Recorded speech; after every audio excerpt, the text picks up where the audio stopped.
Hi, friends and future authors. This is Lynn at Lynn Smargis back for another episode of Publishing for Professionals. And I just wanted to remind you to make sure you like and subscribe and follow wherever you are listening to Publishing for Professionals. And if you're new, welcome to the show. I'm always excited to have a new listener. We talk about all different aspects of writing and publishing on the show. And today I have a fabulous guest expert. His name is Larry Benjamin, and Larry is a Bronx-born wordsmith and the author of Excellent Sons, a love story in 3 acts. It's a 2022 Lambda Literary Award winner in the gay romance category and a 2022 Next Generation Indie Book Award finalist.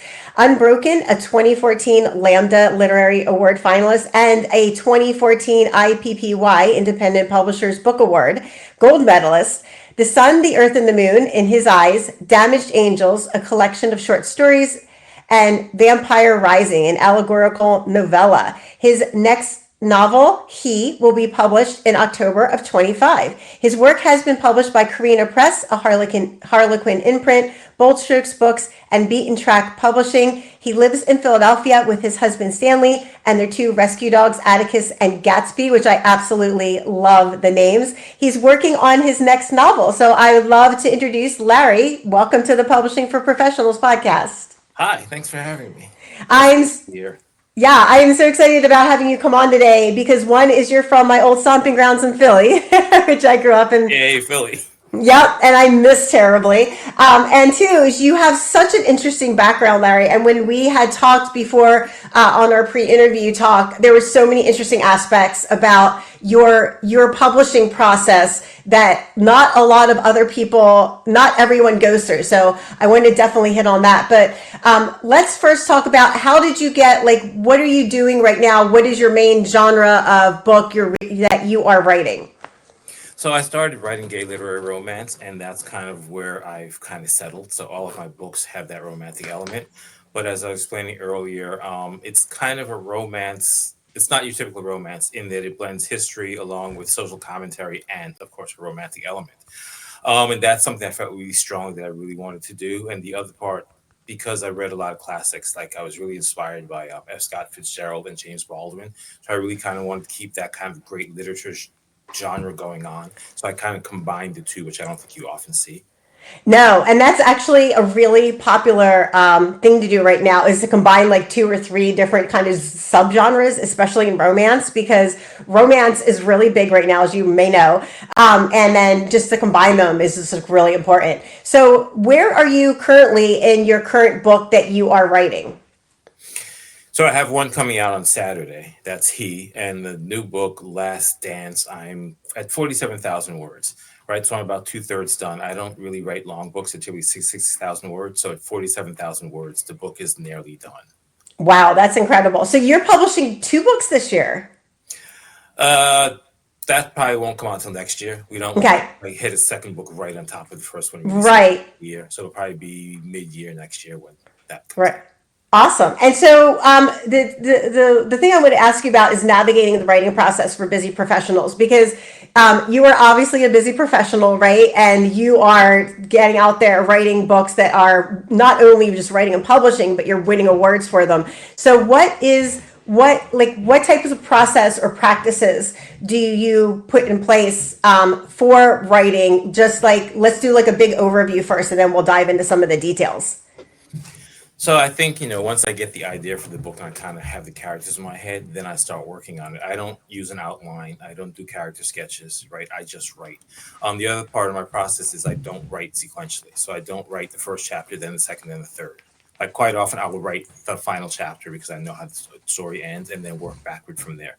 I also kind of write and jump around. So for me, the biggest part of putting a book together is getting all of the chapters in sequential order, because I write out of sequence and I write what's interesting or what comes in my head, and then I have to go back and tie it all together. Awesome. So yeah, and I actually, for my nonfiction ghostwriting clients, I tell them that we actually do start with an outline, but I tell them you don't have to start at chapter 1 and then do chapter 2 and then do chapter 3. Great. So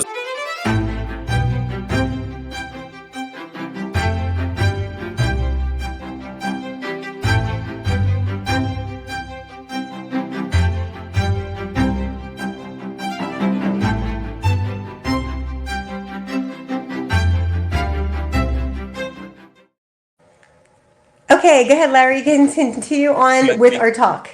so. In terms of not writing sequentially, I was for a long time I was a consultant in communications, and I worked with a young person who had just started her career with us, and she was working on a project, and she kept coming to me and say, "I can't write the first sentence for this brochure for this customer or this client," right? And I was very confused. I'm like, "Well, just write the second sentence or the third sentence," and you're kind of sitting down with her and talking through. You don't have to start with the first sentence, right? You want to start with your key point and then work back and forth till that because you really want to get your message out there, right? So let's start with the message and then write around that. Yeah, that's a good point to bring up because a lot of people think you have to write sequentially and you have to do it this way when you really don't, right? And I always tell people, like you said, write the part that inspires you first. So once you start doing the writing, like, do you do it on Scrivener? Do you do it on Google Docs? Do you do it on a Word? I actually have just converted to typing directly into my laptop. For years, I have stacks of these. They're just little Composition books? notebooks, and I write in those, and then I type it into Word. And as I type, then I can kind of edit. But I often, because ideas and I get inspired in different places, so I always have a notebook with me, and I do it that way. And then it gives me an opportunity to revisit what I've written and make alterations or edit it as I go. Gotcha. Yeah, Also, and I'm a then really terrible typist. 5 books in, and I'm still can't type to save my life. So I can actually think faster than I can write or type. So writing allows me to capture my thoughts before I lose them. yes, absolutely. I do the same thing. I literally have a note on my phone that says like nighttime ideas. And so like I literally woke up last night with three great ideas and typed them in my phone. And I know like for sleep hygiene, you're supposed to write it in a notebook, but I've tried that. And every time I try it, I inevitably knock the notebook off my nightstand and or my whole entire pencil holder. So I'm like, forget it. I'm just gonna put it on my phone. Have you tried dictating your like writing it down in your composition book and then dictating it and transcribing it? I haven't. That just seems kind of an extra step. Like I said, um, I'm also editing as I go. So that kind of Gotcha. works for me. I do sometimes dictate if I'm out with the dogs. I will dictate a passage into my phone, email it to myself, and then just drop it into Word and edit it from there. I find that helpful. So, question about the editing as you go, because I know you've also written multiple books. So you're a multi-published, experienced author, and you've done this multiple times. So you have the process down. Did you do the editing as you go when you first started writing, or did you just do more of a brain dump and then come back and edit it later? Um, it's a combination of both, right? So I won't edit if I'm in brain dump mode and I need to get the ideas and the sentences out. But what I do is, in my description, it talks about being a wordsmith. So every word is really carefully chosen, right? Sometimes words have more than one meaning. A lot of times in my writing, you'll notice kind of a repetition of a word or a phrase. That's kind of deliberate because I actually hear a rhythm to my words when I'm writing. So the words and the way the punctuation goes flows with that rhythm. I've been working with the same editor for about 10 years. And the first 5 years we fought over everything because she wasn't understanding that I hear a rhythm and that's the way I write the way I do. And at this point she totally gets it. So it's kind of a much easier process now, but I would say that having a solid editor who really understands you is priceless.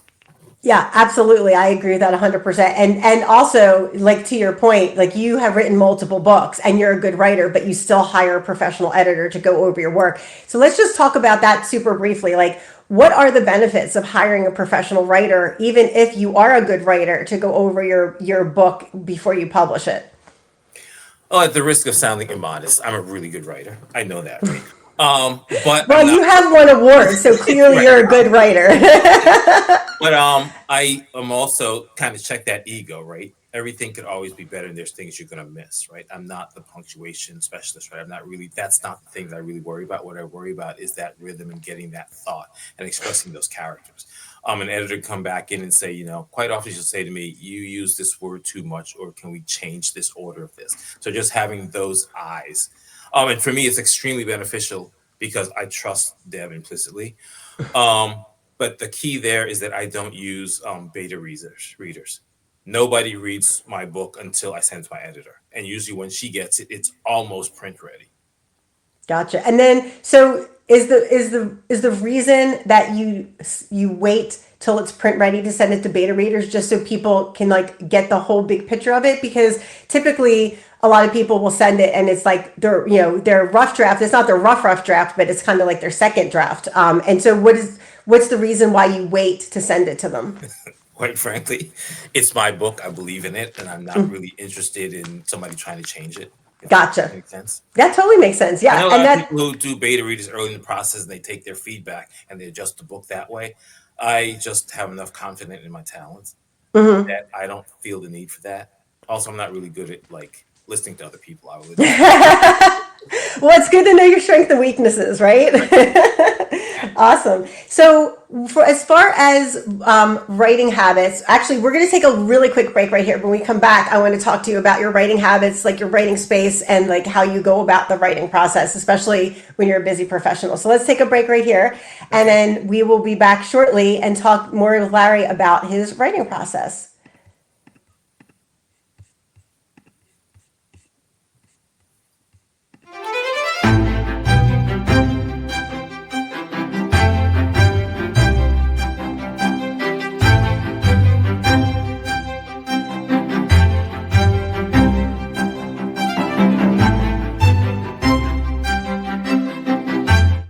We are back with Larry Benjamin, who is a multi award winning author in the fiction realm, and excited to talk to him about how he navigates the process for writing, especially since he is a busy professional, just like everyone that's listening and watching this podcast. So, Larry, we talked before about some of the kind of general items, but what is your, like when you're getting ready to sit down? I know a lot of people have like the romantic version of like locking yourself in the cabin in the woods for a week, but that's obviously not realistic, right? Because when you're a busy professional, it's very hard to get away for a week, let alone like if you're going to go away for a week, it's probably to be with your spouse, your family. It's not going to be to lock yourself in a cabin. So, what methods or processes have you developed to be a professional writer? I think for me, the hardest part was discipline, right? For a long time, my first couple of books, I was just like sitting waiting for inspiration and I couldn't write, right? And then as I looked at my professional career and what it took, I couldn't walk in on Monday morning without that report or that project completed because I wasn't feeling it, right? So what I learned to do was writing is a job. It's my job. It's as important as as my other career, right? And so really kind of becoming disciplined, prioritizing writing, sitting down and writing. If I have 2 free hours, I'm going to write, then sit there and write for 2 hours. Because And I think just that's where a lot of people kind of, there's this romantic vision of like you get inspired and you just write and write and write. And it's like, that's not really, sometimes you really just need to sit down and just do the work. so when do you have like scheduled blocks of time that you say like, okay, I'm going to write Wednesday morning between 8 and 10 like every Wednesday, or do you more, is it more of like you're going about your day and you're like, okay, I know I have this free block of time, I'm going to sit down and write? Yep. So that, well, it's two different things, right? So first of all, as a professional, right, you only have so much time.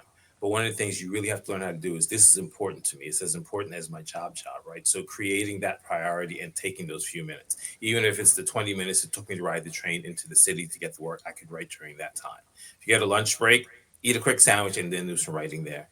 And then, at night when everything's over, dinner's done, the dogs are walked, you got that little time before bedtime, you can write then as well. For me, the difference now is that I kind of stepped back from my career and decided to focus on writing full time. That's just new within the last year. So this new book is the first book I've written. But again, the same thing, getting up in the morning, walking the dogs, having breakfast, sitting down and writing for 2 or 3 hours, whatever. Again, just prioritizing the work and understanding that this is my job. Do you feel like especially because you right now this you're retired, so you don't have a regular 9 to 5 full-time job? Do you feel like keeping that like some type of routine is really important for making progress on your book and or just working on anything? Yeah, so I actually didn't quite retire. I went into retail management.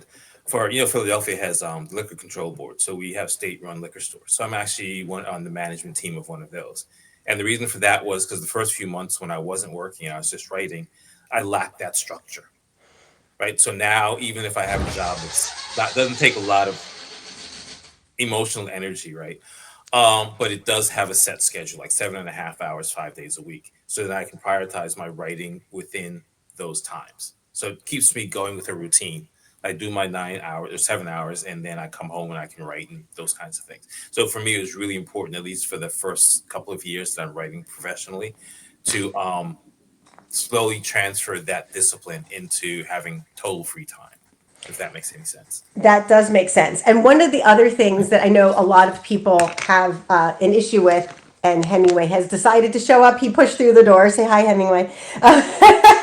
Anyway, is writer's block. So I was going to ask you, Larry, do you experience writer's block? And if you do, what do you do to kind of like overcome it or help you to get past the writer's block? Oh my God, I love this question.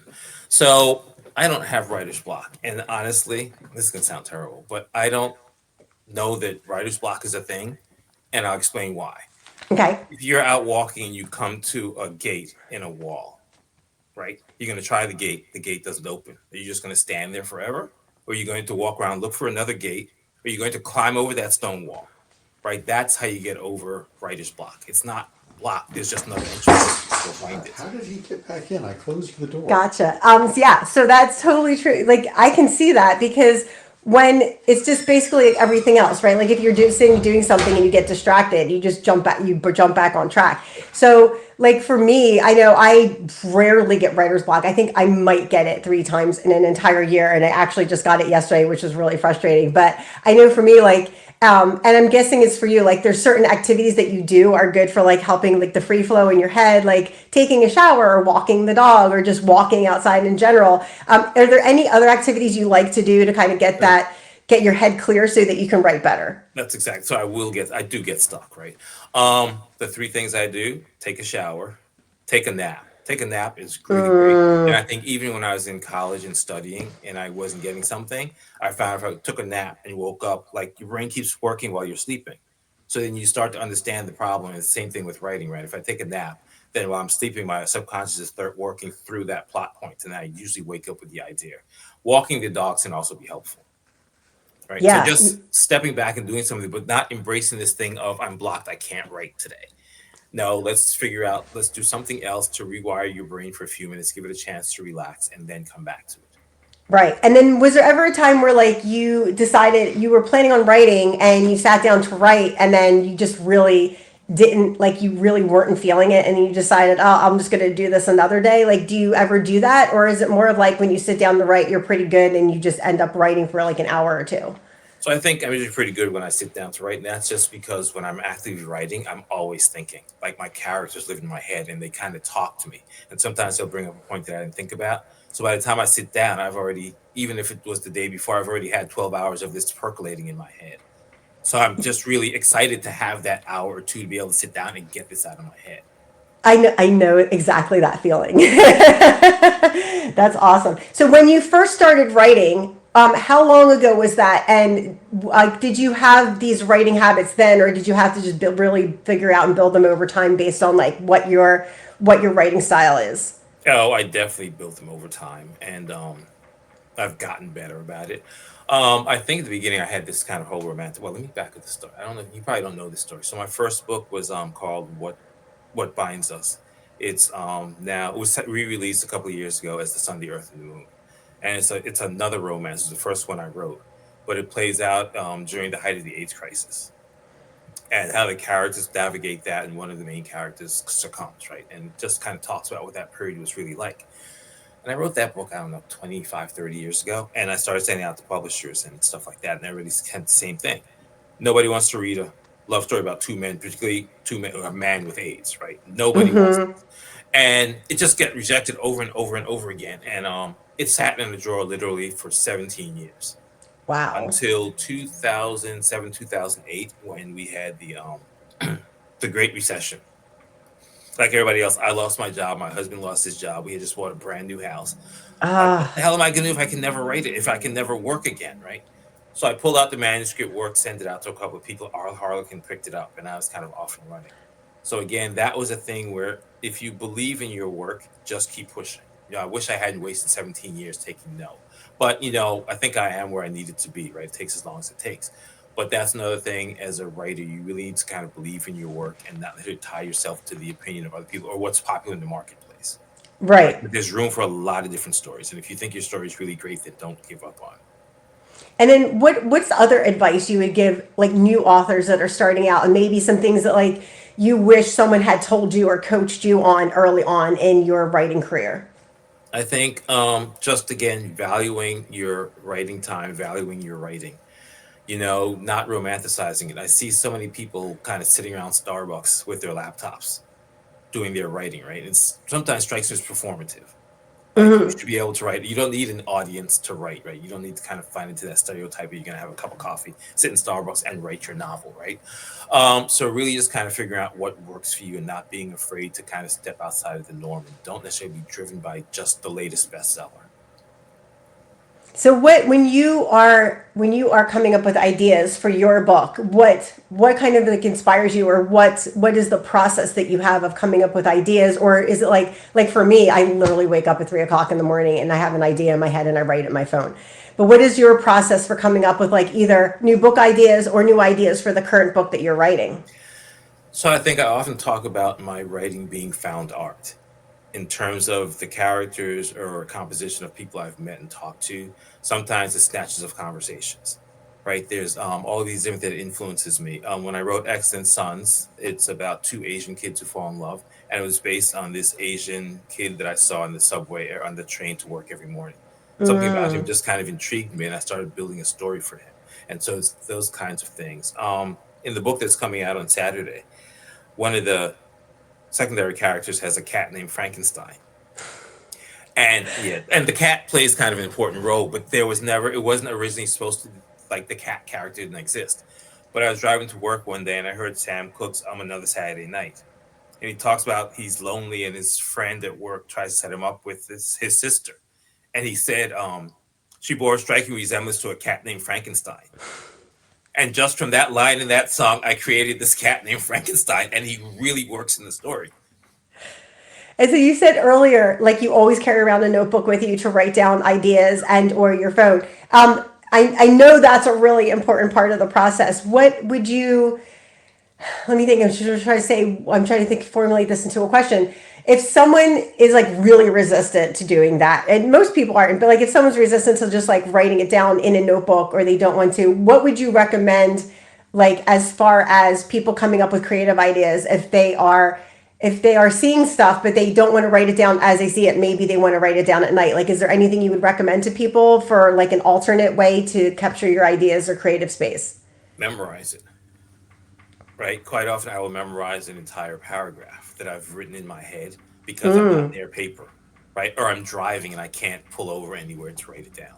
So I think just really, really exercising your mind to kind of retain those thoughts is critical to being able to write all the time. So really, like when I think about it, like I write all the time.